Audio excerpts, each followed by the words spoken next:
വെച്ചോണ്ടായിരിക്കും പിന്നെ എനിക്ക് അതൊരു പാഷനായിട്ട് മാറിയത്. സീരിയലിലോട്ട് വരികയാണെന്നുണ്ടെങ്കിൽ സീരിയൽ ആദ്യമായി ക്യാമറനെ അല്ലെങ്കിൽ സീരിയലിലോട്ട് വന്നത് സീരിയലിലെ ഒരു ഫസ്റ്റ് സീൻ ഓർമ്മയുണ്ടോ? സീരിയലിലെ ഫസ്റ്റ് സീൻ എനിക്ക് ഓർമ്മയുണ്ട്. സീരിയലിൽ ഞാൻ ഫസ്റ്റ് സീരിയൽ ചെയ്യുന്നത് മഞ്ഞൾ പ്രസാദം എന്ന് പറഞ്ഞിട്ട് ഫ്ലവേഴ്സ് ടിവിക്ക് വേണ്ടിയാണ്. അതിന് സ്റ്റേറ്റ് അവാർഡ് കിട്ടിയതാണ്.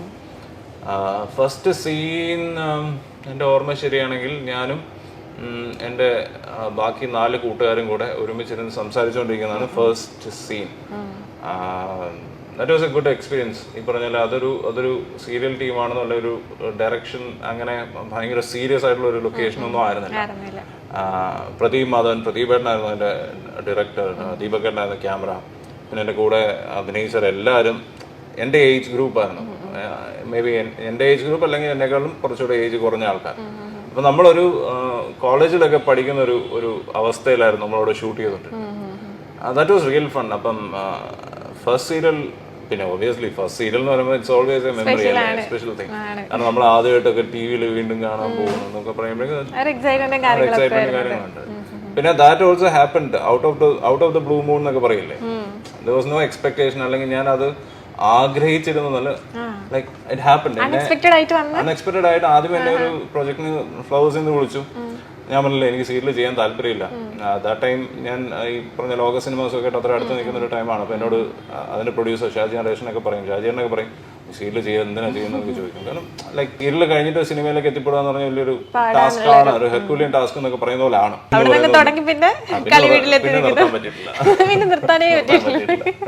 ഓക്കെ, നമുക്ക് കുറെ വിശേഷങ്ങളൊക്കെ ചോദിക്കാൻ ഇപ്പൊ ഓണത്തെ പറ്റിയിട്ടും ഒക്കെ കുറെ വിശേഷം അറിയാനുണ്ട്. പക്ഷെ നമ്മുടെ ഷോയിന്റെ ഫസ്റ്റ് റൗണ്ടിലേക്ക് ഇപ്പൊ പോവാം.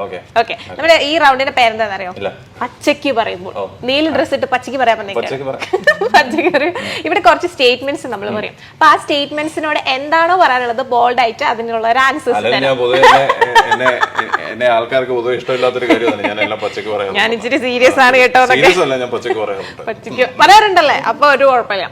ഒന്നാമത്തെ സ്റ്റേറ്റ്മെന്റ്, അഭിനയിക്കുന്ന ഓരോ സീരിയലിലും 2 നായികമാർ വീതം വേണമെന്ന് ഒരേ നിർബന്ധമാണ്. എനിക്കല്ല നിർബന്ധം, അത് കഥയ്ക്ക് അത് എഴുതി വെച്ചേക്കുന്നു. വിളിച്ചു കഴിയുമ്പോഴേക്കും ഞാൻ അവിടെ ചെല്ലുമ്പോഴേക്കും ആദ്യമേ ഡയറക്ടർ പറയും ഇതിനകത്ത് 2 അല്ല 3 ഉണ്ട്, നിനക്ക് 3 പേരെ ഇഷ്ടമുണ്ടെന്ന് പറയാം.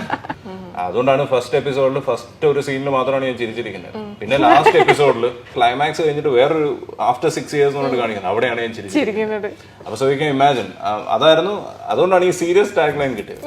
ഓബിയസ്ലി ഇപ്പം വീട്ടുകാർ അറിഞ്ഞൊരു കല്യാണം, വീട്ടുകാർ അറിയാതെ ഇതിനിടയിൽപ്പെട്ടിരിക്കുന്ന ഒരു നായകൻ, അപ്പൊ അതിന്റെ ആ സ്റ്റോറി ലൈൻ അങ്ങനെയാണ്. അതങ്ങനെ യൂതനൗകയ്ക്കകത്തും ഏകദേശം ഇങ്ങനെയായിരുന്നു. പക്ഷെ അതിന്റെ അകത്ത് ഒരു നായിക ആത്മാർത്ഥമായിട്ട് സ്നേഹിക്കുന്ന ഒരു നായിക, മറ്റേത് തലയിൽ വന്ന് വിട്ടുപോകുന്നു, അതിനെ എങ്ങനെയും ഒഴിവാക്കിയിടണം, അതിന് മാക്സിമം ട്രൈ ചെയ്തോണ്ടിരിക്കുന്ന ഒരു ക്യാരക്ടർ. അതിന്റെ അത് ഈ പറഞ്ഞ 2 നായികമാരെന്നല്ല, ഒരാളോട് വെറുപ്പ് തന്നെയാണ്, അയാളെ അടിച്ചിടുന്ന രീതിയിലാണ്.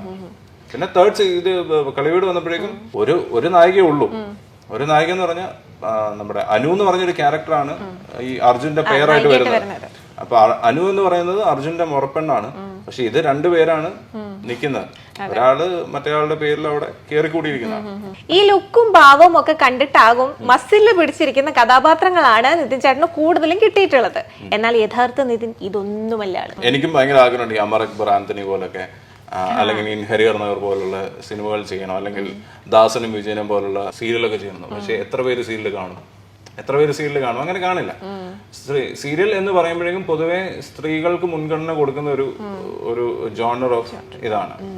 അതൊരു അരമണിക്കൂറിൽ എന്തൊക്കെയാണ് സംഭവിക്കുക, അരമണിക്കൂറിൽ ഒരു 20 minutes എന്തൊക്കെയാണ് സംഭവിക്കാൻ പറ്റുന്നത് എന്നുള്ളതാണ് അതിൻ്റെ ഇത്.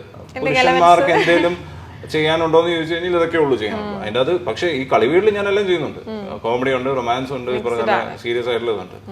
പൊതുവേ സീരിയസ്നെസ് ഉള്ള ക്യാരക്ടേഴ്സ് എനിക്ക് തോന്നുന്നു നമ്മുടെ ശരീരഘടനയും ഇതൊക്കെ വെച്ചിട്ട് കിട്ടുന്നതായിരിക്കും. പിന്നെ ഒബിയസ്ലി ഹീറോ എന്ന് പറയുമ്പോഴേക്കും കോമഡി ടച്ചുള്ള ഒരു ക്യാരക്ടർ ഹീറോയ്ക്ക് കിട്ടില്ല, സ്പെഷ്യലി സീരിയലില്. സിനിമയാണെങ്കിൽ ചിലപ്പോൾ അങ്ങനത്തെ സിനിമ ജോണർ നടക്കുന്നുണ്ട്, എത്രയോ സിനിമകളല്ലേ. എന്റെ ശരീരഘടന വെച്ചിട്ട് തരുന്നൊന്നുമല്ല, എനിക്ക് എന്നെ കൂടെ കോമഡി ചെയ്യാനൊക്കെ പറ്റുമെന്ന് എനിക്ക് ആദ്യം സംശയം ഉണ്ടാകും. പക്ഷെ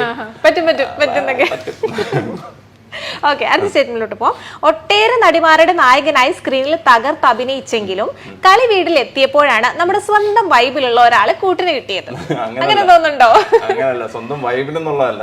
ഈ പറഞ്ഞ പോലെ ഫോർ എക്സാമ്പിൾ ബാക്കി സീരിയലിലൊക്കെ ഹീറോ ഹീറോയിൻ എന്ന് പറയുമ്പോഴേക്കും ആണ് പെണ്ണ്. ഇത് റബേക്കയുടെ കാര്യം പറയുമ്പോ അങ്ങനല്ല, ഒരാണും ആണും നമ്മൾ എന്തൊക്കെ അങ്ങനെയാണോ അതുപോലാണ്. ഡിഫറൻസ്.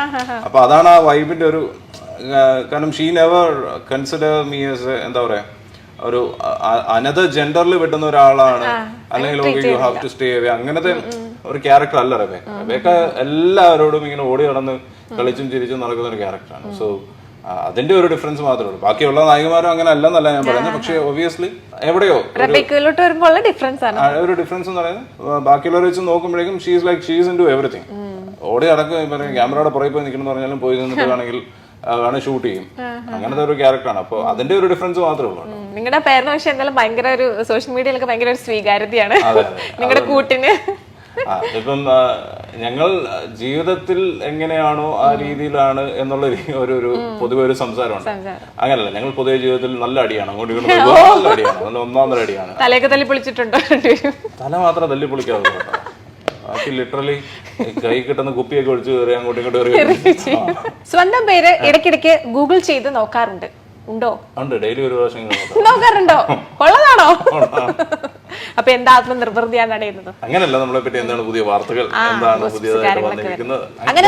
ഇല്ലല്ല, ഞാൻ I never think about what people say about me. ഞാൻ ഗോസിപ്സിന് നമ്മൾ ബാക്കിയുള്ളവരെ പറ്റി ബാക്കിയുള്ളവർ എന്ത് പറയുന്നു എന്ന് ബോധർ ചെയ്ത് കഴിഞ്ഞാൽ it will really affect us. ഈ സോഷ്യൽ മീഡിയ അല്ലെങ്കിൽ ഫോൺ നമ്മുടെ കയ്യിൽ വന്നതിന് ശേഷം ഈ പറഞ്ഞ മാതിരി നമ്മൾ നമ്മുടെ ജീവിതത്തിൽ നിന്ന് മാറി ബാക്കിയുള്ളവർക്ക് വേണ്ടി ജീവിക്കുന്ന ഒരു അവസ്ഥ ഉണ്ട്. ഫോർ എക്സാമ്പിൾ സുവർണയാണെങ്കിൽ ആദ്യം എന്താ നോക്കുക, ഓക്കെ ഇൻസ്റ്റാഗ്രാമിൽ ഒരു സ്റ്റോറി ഇടാം, ഇന്ന് നല്ല ഡ്രസ്സാണ് അല്ലെ, അത് വാട്സപ്പ് സ്റ്റോറി. എന്തിനു വേണ്ടിയാണ്? നമ്മളെ സാറ്റിസ്ഫൈ ചെയ്യണ്ട, ബാക്കിയുള്ളവരെ കാണട്ടെ എന്ന് വിചാരിച്ചിട്ടല്ലേ. അപ്പൊ നമ്മൾ ജീവിക്കുന്ന ബാക്കിയുള്ളവർക്കായി പോകുന്നില്ലേ. ലൈക്ക് ഞാനിപ്പോ സോഷ്യൽ മീഡിയ യൂസ് ചെയ്യുന്നത് ലൈക്ക് ഇതിന്റെ ഒരു പ്രൊഫൈലാണ്. Somebody has to see okay ഇതൊക്കെയാണ് ഞാൻ ചെയ്തിരിക്കുന്ന വർക്ക് എന്നുള്ളത് അറിയാൻ വേണ്ടി മാത്രമാണ് ഞാൻ സോഷ്യൽ മീഡിയ യൂസ് ചെയ്യുന്നത്. അപ്പൊ ഈ അതിന്റെ അടിയിൽ വരുന്നത് അല്ലെങ്കിൽ അത് കഴിഞ്ഞിട്ടുള്ള വരുന്നതിനെ പറ്റി I should not be really bother. അത് എന്നെ എഫക്ട് ചെയ്യും. എന്നെ ഒരു പ്രാവശ്യം എഫക്ട് ചെയ്ത് കഴിഞ്ഞാൽ അതെന്റെ ബാക്കിയുള്ള ഫാമിലി മെമ്പേഴ്സിനെ ഒക്കെ എഫക്ട് ചെയ്യും. കാരണം എനിക്കൊന്ന് ഓരോ പ്രാവശ്യം ഒന്ന് നെഗറ്റീവ് വൈബ് അടിച്ചു കഴിഞ്ഞാൽ അതിനെ ഏറ്റവും കൂടുതൽ ഇൻവേഴ്സ്ലി പ്രൊപ്പോർഷനേറ്റ് അടിക്കുന്നത് ആർക്കാണ്? എന്റെ വീട്ടിലുള്ള. I don't really bother about the gossip.